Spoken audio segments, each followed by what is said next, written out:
Hi friends, welcome to my channel Chrisa's kitchen recipe. இன்றைக்கி நாம் நல்ல புசு புசுன்னு உருளைக்கிழங்கு போண்டாவும் தொட்டுக்க கெட்டி சட்னியும் எப்படி பண்ணுறது தான் பார்க்க போகிறோம். ஈவினிங் டைமில் டீ டைம் ஸ்நாக்ஸாக செஞ்சு பாருங்கள். இந்த போண்டா ரொம்ப சாஃப்டாகவும் அதோட டேஸ்ட்டுமே அருமையாக இருக்கும்.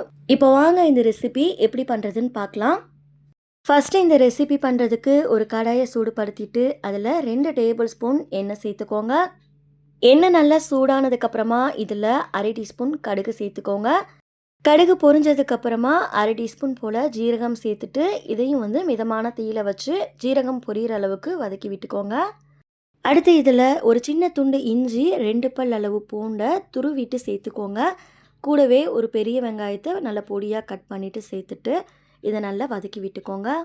வெங்காயம் வதங்கிறதுக்கு இது கூடவே கொஞ்சமாக உப்பு சேர்த்துட்டு கூடவே 2 பச்சை மிளகாயை பொடி பொடியாக கட் பண்ணிவிட்டு சேர்த்துட்டு நல்லா வதக்கி எடுத்துக்கோங்க.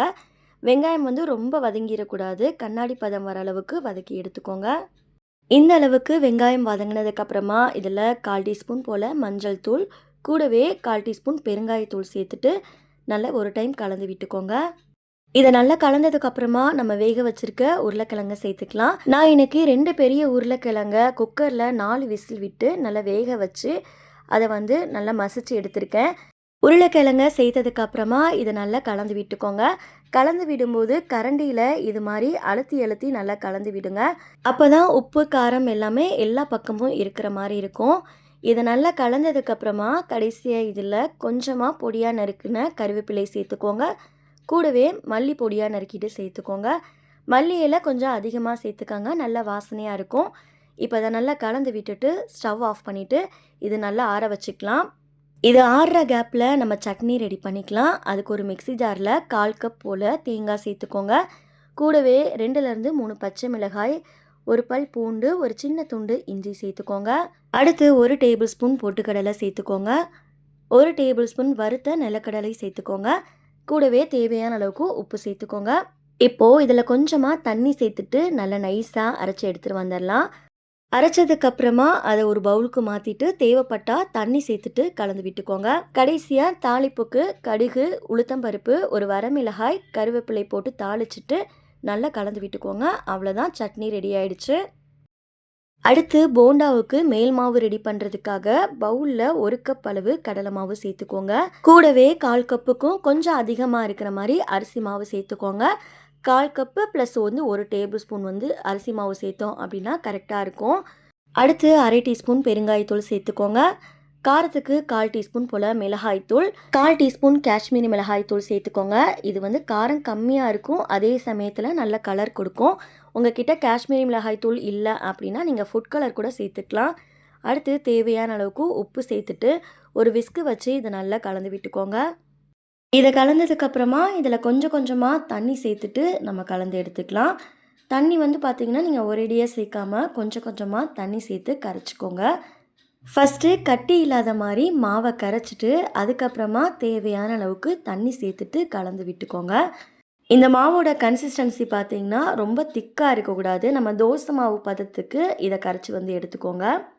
இப்போ பாருங்கள், நம்ம மாவை நல்லா கரைச்சாச்சு. இந்த அளவு கன்சிஸ்டன்சியில் மாவை நல்லா கரைச்சி எடுத்துக்கோங்க. கடைசியாக இதில் 1/4 டீஸ்பூன் போல் பேக்கிங் சோடா சேர்த்துக்கோங்க. கூடவே அந்த சோடா உப்பு கரையிறதுக்காக 1/2 டீஸ்பூன் போல் தண்ணி சேர்த்துட்டு கலந்து விட்டுக்கோங்க.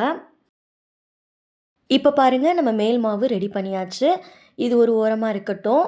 அடுத்து இங்கே பார்த்திங்கன்னா நம்ம உருளைக்கிழங்கு ஆற வச்சுருந்தோம் பாருங்கள், அது நல்லா ஆறிடுச்சு.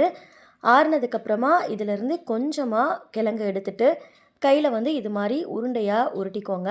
இது மாதிரி உருண்டையாக உருட்டிட்டு பிளேட்டில் ரெடியாக எடுத்து வச்சுக்கோங்க. அடுத்து நம்ம ரெடி பண்ணி வச்சுருந்த மாவில் ஒவ்வொன்றா சேர்த்துக்கோங்க. உருண்டையை உள்ளே சேர்த்ததுக்கப்புறமா மாவு எல்லா பக்கமும் படுற மாதிரி இது மாதிரி திருப்பி போட்டுக்கோங்க. இப்போ நம்ம கையில் எடுத்துகிட்டு எண்ணெயில் அப்படியே போட்டு எடுத்துக்கலாம். எண்ணெய் பார்த்திங்கன்னா நல்லா சூடாக இருக்கணும். நம்ம கொஞ்சமாக இதில் மாவு சேர்த்தோம் அப்படின்னா மேலே எலும்பி வருது பாருங்கள், இதுதான் கரெக்டான பதம். இப்போ எண்ணெய் நல்லா காஞ்சிருக்கு, நம்ம ஒவ்வொரு போண்டாவாக போட்டு எடுத்துக்கலாம். எண்ணெயில் சேர்க்கும் போது அடுப்பை மிதமான தீயில் வச்சுக்கோங்க. அப்போ தான் உங்களுக்கு கையில் அனல் படாமல் இருக்கும். எல்லா போண்டாக்களையும் உள்ளே சேர்த்ததுக்கப்புறமா உடனே கரண்டி யூஸ் பண்ணாதீங்க. அந்த மாவு செட் ஆகி வரட்டும். ஒரு 2 நிமிஷத்துக்கு அப்புறமா இதை எல்லா பக்கமும் திருப்பி போட்டு நல்லா வேக வச்சு எடுத்துக்கோங்க. அடுப்பை மீடியம் ஃப்ளேமில் வச்சுட்டு போண்டாவை நல்லா வேக வச்சுக்கோங்க. எண்ணெயோட சத்தம்லாம் இது மாதிரி அடங்கினதுக்கப்புறமா நம்ம போண்டாவை வெளியில் எடுத்துடலாம். அவ்வளோதான், சுட சுட உருளைக்கிழங்கு போண்டா சூப்பராக ரெடி ஆயிடுச்சு. ரொம்பவே நல்லாயிருக்கும். எப்படி சொல்கிறதுன்னு பார்த்தீங்கன்னா, நம்ம இதை செஞ்சிட்ருக்கும் போதே வீட்டில் இருக்கவங்க ரெடி ஆயிடுச்சா ரெடி ஆயிடுச்சுன்னு கேட்பாங்க. அந்தளவுக்கு ரொம்ப டேஸ்ட் நல்லாயிருக்கும். கூட கெட்டி சட்னி வச்சு வீட்டில் ஒரு டைம் செஞ்சு பாருங்கள். செஞ்சு பார்த்துட்டு ரெசிபி எப்படி இருந்ததுன்னு மறக்காமல் உங்களோட ஃபீட்பேக்கை ஷேர் பண்ணிக்கோங்க.